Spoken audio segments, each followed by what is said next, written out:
What's good, man? I've been playing DMC3 after I lost all my progress. Had to reinstall Windows. Shut up. I'm an actual lobotomite though and didn't back up my files. Still got most of them, but I lost my DMC3 save and all my editing files, but well, it's all good. Those who are willing to lose it all gain everything in the end. Or whatever. Forget about all that though, because spring break is finally here and I got a backlog to get through. I'm gonna be honest, I've only played 3 new games this year, 2 of which I haven't beat, but I want to change that. Hence all this. I want this to be a place to talk about cool stuff I've been experiencing lately, because I got no one else to tell him to. Except for him.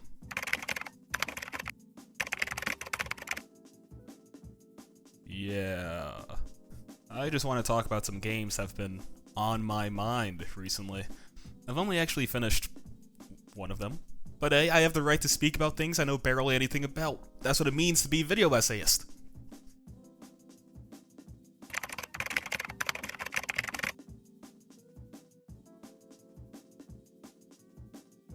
Just play it. Please. Just play it. I'm not some pretentious art nerd that throws around words like avant-garde and my wife's boyfriend. This game had me locked in my room for 2 days straight, which hasn't happened for a long while. It took me a tiny bit to get into the groove of things, but once you stop dying from complete embarrassment and start passing skill checks, you just can't stop playing. Solving cases are addicting. Having all the seemingly unrelated puzzle pieces fit together is satisfying. The game is hilarious! And don't get me wrong, I was crazy skeptical about Disco Elysium myself. I heard all the praise, saw all the glaze, and my initial perception of the game can be summed up in this image. What got me to finally play it was, 4chan. Yeah, I'd be on the Chan from time to time, okay, but not the actual Chan though. I scroll on it through Reddit. I kept seeing these green texts mimicking the internal dialogues they have in the game, and they did get a hearty chuckle and knee slap out of me, I will admit. Keep this on the low, but 4chan is the source for most of my game recommendations, but we can talk about that another day. And the world of Disco Elysium is so fleshed out and lived in, it's insane. Like, I've never had such a carnal desire to see more of a world to the point that I was disappointed when the game ended. The story wraps up just fine, don't get me wrong, but there's still so much more I want to know! It didn't help that I went into the game completely blind and assumed it was much, much longer than it actually was. Once again, it's a perfect experience. It's not too short or too long, literally just right. I'm just a dunce and forgot that it's an indie game. You can find a lot of better videos talking about why you should play this game, but I hope I can at least put it on your radar. You know, be the final straw that breaks the camel's back and finally gets you to check it out. Or you can do what I do with movies and watch an AI-generated summary on YouTube so we can talk about it with other people. I love doing that. I love doing that so much. I love it. I love it. I love it. I love it. I love Israel. I love that thing.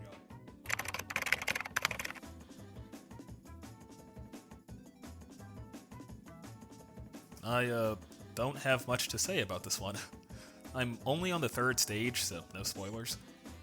God, it just hit me how behind I sound right now. Y'all hear about that Super Mario? Just got my hands on it. I'm what you call a patient gamer. I only get games when I know they're in their final form. With that being said, I only recently learned Hades 2 came out, so, I really like roguelikes, or roguelites. And I mess with Hades. The art style's tough. Most of the characters don't make me want to bash their head in with a brick. So you got skewered by a spike trap out there, huh? Well, that's too bad. Have you tried not standing there, like when the spikes come out? My only issue is that I kinda see them as background games. Like, I feel like I need to productivity max while playing by listening to a podcast or new music or whatever. So until I find that other thing to do while playing, I just won't play the game. It doesn't help that I got the game through Game Pass, and since I'm such a patient gamer, I can no longer wait for the membership. So either I buy the game through Steam and lose all my progress, or just lock in and beat it within a month before my Game Pass expires. I could do that too. Man, did I mention how great it is to be an Xbox player? $30 a month is just great, and being on the losing side of the war is so freaking fun.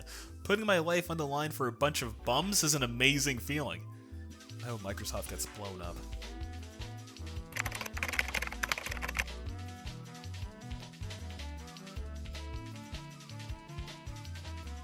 I gotta confess, I am steaming hot buns at competitive games, and I've tried them all. Siege, Overwatch, Apex, Titanfall 2, Rivals, Tekken, Fighters, you name it, I've probably played it. Except for League. And Valorant. The only games I'm mediocre at are Brawlhalla and Xenoverse 2. Actually, I'm gonna keep it 1000, it's been ages since I've played Xenoverse. But I am pretty decent at a certain game that I'll talk about next time. So being a complete casual, I never imagined I would play Deadlock of all games. You telling me you have to be decent at movement FPS, MOBAs, hero shooters, fighting games, communication, and have basic common sense? Hell no! But then I realized you have to be special to play this game and get an invite to the closed alpha, so I had to check it out. And Deadlock has been real fun. I like how there's more to do outside of just fighting the enemy team, namely farming souls and capturing objectives. It makes the game experience a lot more varied than just shoot enemy player, die, respawn, shoot enemy player again. And contrary to popular belief, the game is real easy to learn. Literally just watch this guide, choose a character you like, and play some bot matches. I want to get better at this game, which I haven't felt since playing Titanfall 2. Actually, I need to get better at this game. Not to impress others, not so I don't get yelled at in matches, but for my own personal ego. And because the characters look cool. So much style, goddamn. Anyway, it's late, and I gotta head into the city tomorrow to find a particular game that I want to show you. One word. Extreme. Thanks for tuning into my rambles. You're always welcome to chill, leave a comment, talk to some folks, enjoy the vibes. You can do all that down there, though, and get out of my house.